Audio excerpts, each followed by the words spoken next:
Wali Kota Manado Andre Ango juga pastikan stok dan harga bahan pokok tetap stabil usai bencana banjir dan tanah longsor di Manado. Pasca bencana alam banjir dan tanah longsor yang menghantam kota Manado minggu yang lalu, Wali Kota Manado memastikan ketersediaan stok dan harga bahan pokok tetap stabil di pasaran. Jalur distribusi bahan pokok dari sejumlah daerah juga saat ini tidak mengalami kendala karena material pasca bencana langsung dibersihkan pemerintah kota. Wali Kota Manado Andre Ango juga mengungkapkan, bahan pokok yang beredar di pasaran berskala dari daerah-daerah luar kota Manado yang tidak terjadi bencana, jadi kemungkinan kelangkaan dan harga naik tidak akan terjadi. Ya, kita akan pantau dulu.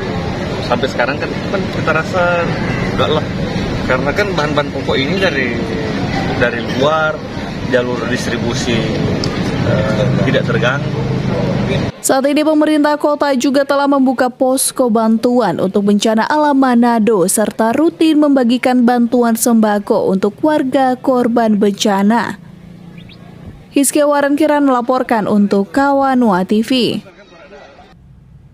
Pemirsa, usai jeda kami hadirkan informasi mengenai kelahiran Anoa di Kota Manado. Tetaplah bersama kami.